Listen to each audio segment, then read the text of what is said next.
2016's Rogue One: A Star Wars Story is considered by many fans to be the best Star Wars movie from the Disney Star Wars era. There is no denying the outstanding cinematography, and I would go as far as saying it's one of the best produced Star Wars films in the entire franchise. The 5th anniversary of the movie passed by a few months ago, and considering Andor, the prequel series to the movie, releases in just a few months' time, I wanted to make a video breaking down some very intricate details and my favourite Easter eggs throughout the movie, some of which hold secrets that still need to be explained and probably will in the future, maybe even in the Andor show. But without much further ado and without any more jibber jabber, let's dive straight into it. We're going to begin with one of my favourite scenes from the movie, the Data Vault scene. The Imperial Vault located on Scarif was a 6-story high data vault located in the Citadel Tower. This vault held scientific documents, Imperial archives, bureaucratic memoranda and schematics, including the plans to the Empire's planet-destroying battle station, the first Death Star. Now during the scene, 6 project codenames are mentioned, and thanks to the Bad Batch,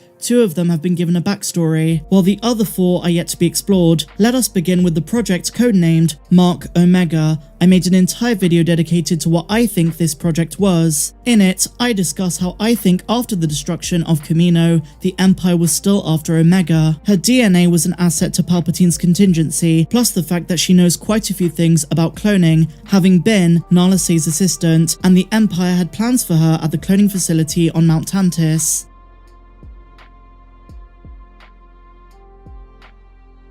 And that's why it's called Mark Omega. In this instance, Mark means to cross or to capture, and not the popular first name. And given that the Bad Batch Season 2 is rumoured to be set during the early Imperial era, we might see Admiral Rampart begin this initiative. If you want to hear my full breakdown on this theory, then go and check out that video by clicking the link that should appear here. Now the next project that is mentioned is Project Warmantle, which we saw in full force in the Bad Batch Season 1. This of course was the Empire's plan to retire the use of clone troopers and switch to conscription instead, the phasing out of clones in lieu of those who are willing to fight for the Imperial regime. Other projects mentioned included Pax Aurora, Cluster Prism and Stellar Sphere. Now in the novel Catalyst, it's implied that these 3 projects were subcomponents of the plan for the Death Star itself. And finally, there was Project Blacksaber. While nothing is known in canon about what this might be, there is a very strong chance it is in reference to the Mandalorian Darksaber. And so next up, my dear friends, we need to talk about the references to Star Wars Rebels. We all saw Chopper go by in a brief scene, but did you know that in the Rebellion headquarters, an announcement can be heard for a General Syndulla, which is in reference to Hera, and we even see her ship go by amongst the Rebel fleet over Scarif. And the ghost is also an Easter egg in a couple of other scenes too, for example here in the upper left corner at a landing pad on Yavin 4. Now something tells me we might get our first glimpse at the character in live action in the Andor series, and rumour has it that the show was heavily inspired by Rebels. Next up, we have the mystery of Saw Gerrera's injuries. I made an entire video on Patreon covering the moral complexities of this character. I wouldn't really call him a fan favourite, but there is certainly a lot to discuss when we get into conversation about what he represents. An extremist rebel who will do whatever it takes, even putting the lives of innocent civilians at risk, in the name of defeating the Empire. But all of that aside, in Rogue One, he is in worse shape than when we see him earlier in the timeline in the Clone Wars, the Bad Batch and Rebels. Relying on a range of cybernetics that include a cybernetic right leg, an oxygen respirator, a pressurized suit of armor and reinforced lungs, Saw Gerrera's injuries truly took a toll on him. And yet, it's never been explained how he got those injuries. Again, this is something I hope will be explained in the future. We know that Forrest Whitaker is coming back to reprise the role in the Andor show, and while he will have most of these cybernetics by the time of Andor, a quick mention or flashback is all we need. Now it is important to note that in Rogue One, Saw Gerrera's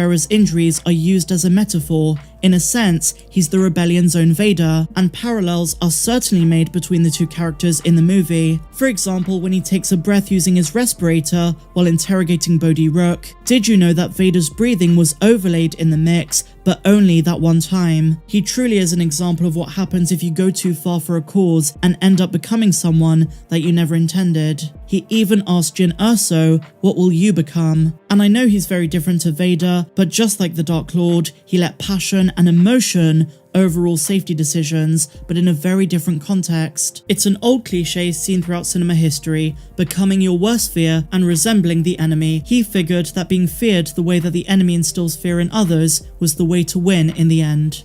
Now, something else in this movie that is not spoken about enough is the appearance of Ponda and Dr. Cornelius Evazan on Jedha. Now, in the movie, these two are about to leave Jedha and head towards Tatooine, because in A New Hope, which takes place immediately following Rogue One, we see them at the Mos Eisley Cantina. But a little known fact is there is a very dark reason that Evazan and Barba were on Jedha. Dr. Evazan was an infamous crazy doctor, and I mean crazy. There is a reason he was often referred to as Dr. Death. He was a wanted man across many star systems for the sheer number of horrendous mutilations that he and Ponda Baba as his medical assistant performed. A former surgeon, Evazan joined Crimson Dawn as the personal doctor of Dryden Voss. Throughout his employment, he satisfied his morbid curiosity with experimentations offering to modify patients, and this was in order to, quote, improve or disguise their appearances. This is where things get pretty effed up. As Evazan delved further into the ghastly modifications, he created a breed of subservient, semi-organic cyberslaves which were known as the Decraniated, victims who became cyborgs without identities or any free will.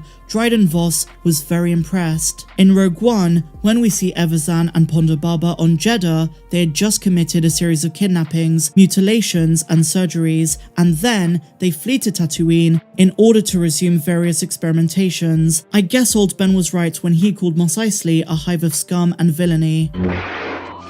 Now, next up, did you know that the Hammerhead Corvette that was used to push the disabled Star Destroyer into another ship is probably related to the Hammerhead class cruiser, which was first introduced in Knights of the Old Republic? Also, during the Battle of Scarif, Cadet Pedrin Gall, or Red 5, is unfortunately killed, leaving that position vacant for Luke in Star Wars A New Hope. And I'm sure we all caught R2-D2 and C-3PO make a brief appearance in the Rebel base on Yavin 4. Now, did you also know that Rogue One, A Star Wars Story does justice to an idea George Lucas had right from the conception of Star Wars? In the movie, we meet Chirrut Imwe and Baze Malbus, who are guardians of the Whills, a long-standing fixture in George Lucas lore. The original story for the first Star Wars film was called The Adventures of Luke Starkiller, as taken from the Journal of the Whills. The Whills were a community of illuminated beings, and in George Lucas's imagination, they're the ones viewing and telling the story of Star Wars. Among the Whills were shamans, and it's one of these, the shamans of the Whills, who taught Jedi Master Qui-Gon Jinn to retain one's consciousness after death. Now, the guardians of the Whills, as we see in Rogue One, were part of a monastic order who worshipped the Force. As part of their spiritual progression, a guardian traditionally constructed a light bow. Their beliefs included a preaching praxis regarding the Force.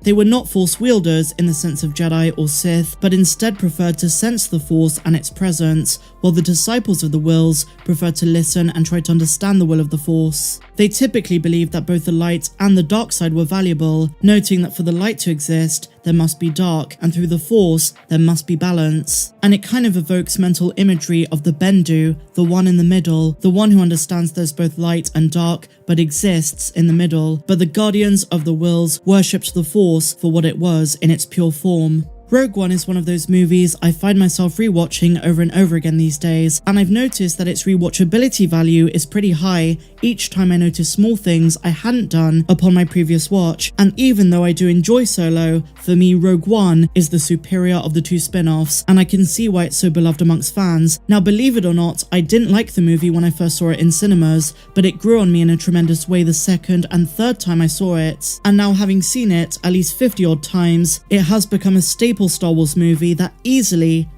makes my top 5. Let me know in the comments down below, are you a Rogue One fan? What is your favourite Easter egg from this movie? And are you looking forward to the Andor series? Let me know your thoughts in the comments down below. Now, if you enjoyed this video, my dear friends, please be sure to give me a big fat thumbs up, subscribe if you're new, and a massive welcome if you are. And if you want more videos that you cannot find here on YouTube, then click the link down below. That will take you over to my Patreon page. But until the next one, guys, may the Force be with you always. I'm Star Wars Meg. Have a good one.